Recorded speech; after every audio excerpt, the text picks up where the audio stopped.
Instraquilinus Invenitur, ladies and gentlemen. Welcome to part 2 of my series on Fullmetal Alchemist. For those who haven't watched the first video, the purpose of this series is to link the alchemical concepts from Fullmetal Alchemist to real-life alchemy as a means to reveal some undiscovered secrets about the story.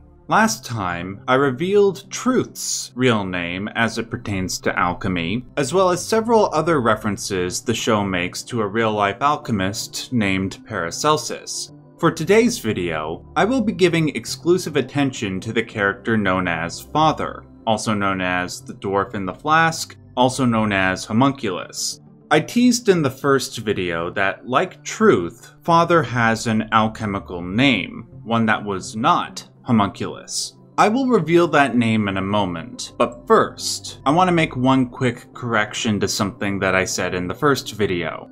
I said that I didn't believe in the alchemical concept of transmuting lesser metals like lead into greater metals like gold, but this is actually possible through particle acceleration. I should have been more precise with my words, because the thing is, I actually knew that particle acceleration could transform the elements. What I should have said was that I don't believe in any alchemical recipe or magic that can perform transmutation. Apologies for any confusion. Now back to the topic at hand. Let's start with a few bits of relevant info regarding Father. First, we know that he is a part of the essence that resides within the Gates of Truth, but is not truth itself. As for how this essence escaped the gate and ended up as a black ball of gas inside a flask, well, there's no official information, but I have a theory which I will discuss a little bit later. All we know is that some of Hohenheim's blood was used in an alchemical process. Father's primary goal is to escape the flask so that he may achieve not only immortality, but infinite knowledge, which he would accomplish by absorbing all the souls of Amestris and then God. He does this by co-opting Hohenheim into his scheme, educating him in the ways of alchemy. When Father eventually escapes his container by taking on the form of Hohenheim, he gifts his student with the same immortality and knowledge that he has as a form of gratitude. Now, if any of you grew up with the Brothers Grimm fairy tales, you might have noticed a couple similarities between Father and the fairy tale titled The Spirit in the Bottle. While most of the details between both stories are different, they are the same in pattern. The most important pattern is that both protagonists in both stories encounter a random spirit in a bottle, and that spirit is a sort of contradictory being. On the one hand, both spirits plot to commit heinous, murderous acts, but they are also capable of genuine moral action and generosity. The spirit in both stories promises an ultimate reward to their helpers, and they receive it. The protagonist in the fairy tale attains unimaginable riches from the spirit, and Hohenheim is gifted freedom from slavery, along with immortality and an incomparable knowledge of alchemy, albeit at a great cost to others, obviously. Granted, there are enough differences between this fairy tale and Fullmetal Alchemist that might make some pass off these similarities as a coincidence.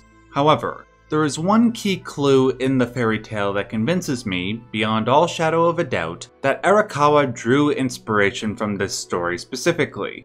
The name of the spirit in the fairy tale is Mercurius. Mercurius is not only a very important figure in alchemy, but its traits also bear significant similarity to that of Father, particularly his dwarf form. Mercurius existed long before it was adopted into the alchemical tradition. In its first form, it was the pagan god Woden.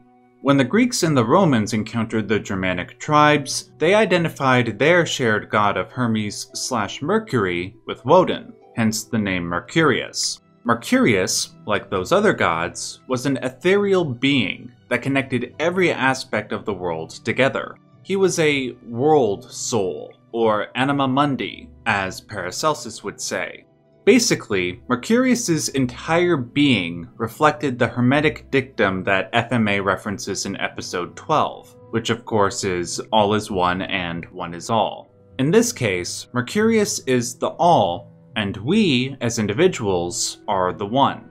Now, for those who watched my first video, you might recall my suggestion that the character of Truth was the All, and that we were the ones. Does that mean that Truth is Mercurius? Actually, no. I'm saying that Father is Mercurius. I will acknowledge up front that this makes no sense to people who are not knowledgeable about alchemy. Why would Truth and Father both be the All when one is clearly a villain and the other isn't? I promise I will explain this later on, please bear with me. For now, let's focus on the evidence that suggests that Father is, in fact, Mercurius. My first exhibit deals with why Father was born as a black ball in a flask. I would advise that if you have been listening passively for the last few minutes, that you might want to heighten your attention at this point in the video.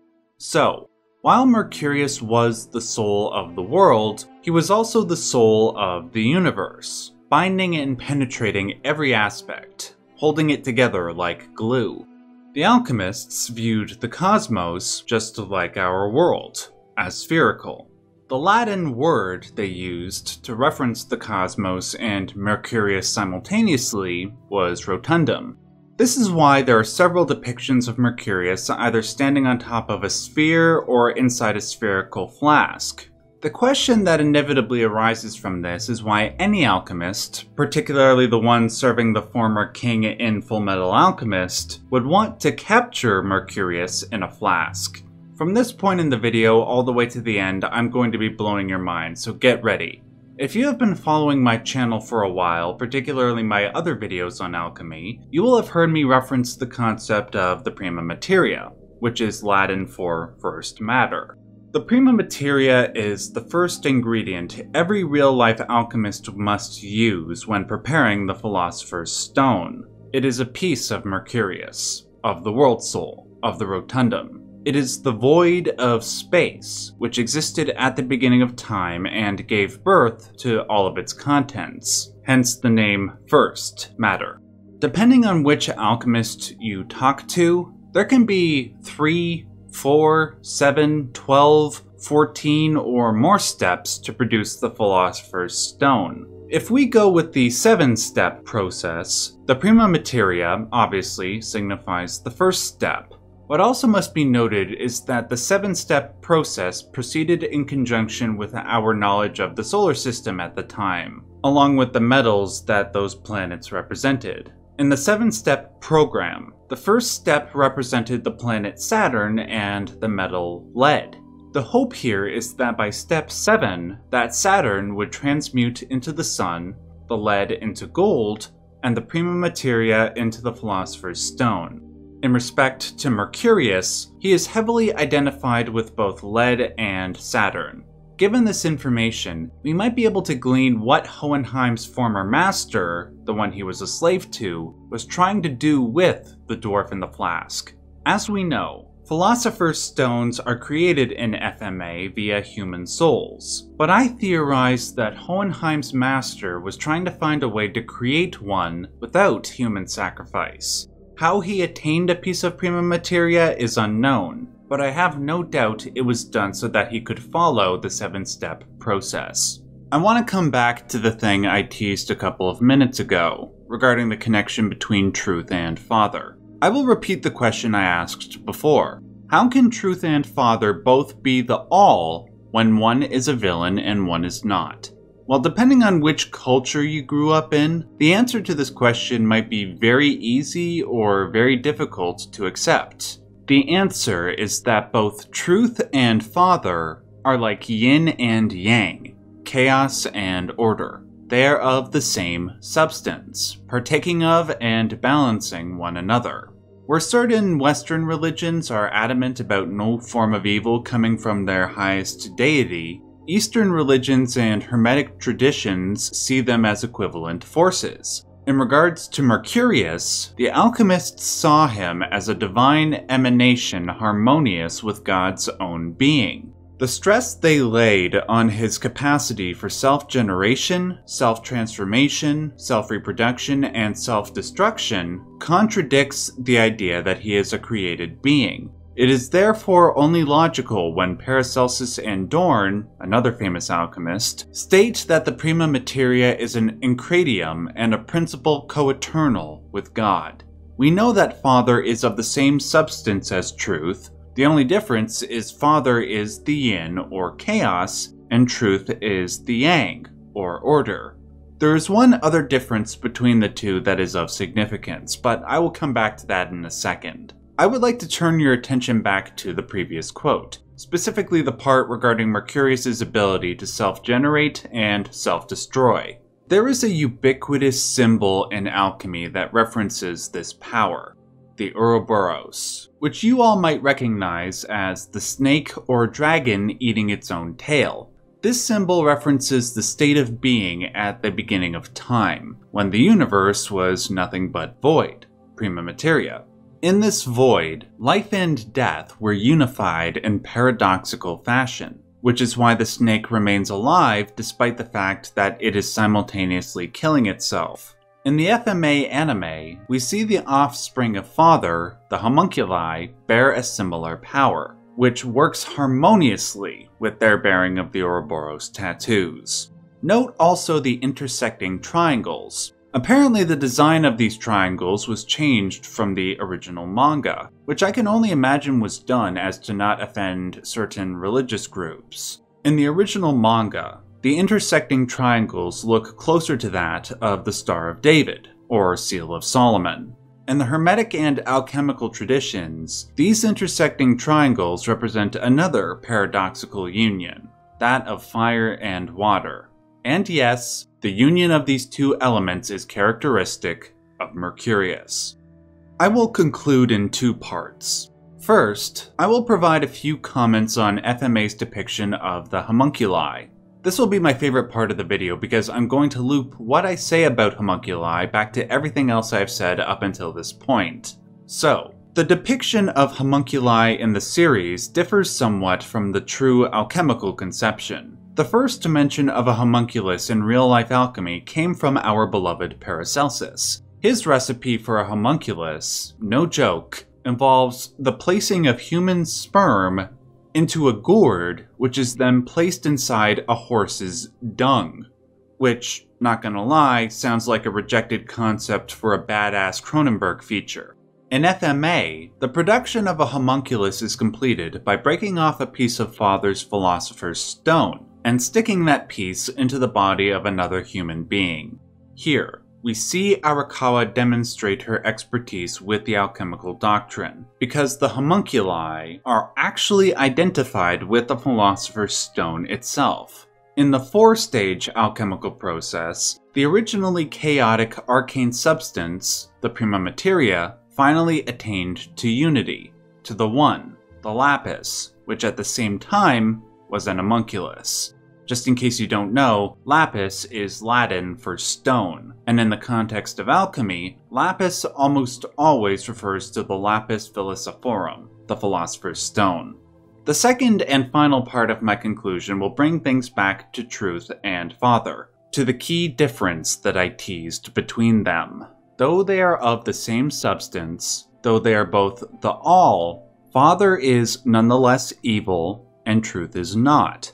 Unlike the Eastern perception of chaos, which is more of a neutral, amoral force, Arakawa chose the Western perception of pure evil, whose apex of symbolism is found in the Judeo-Christian devil, or Satan.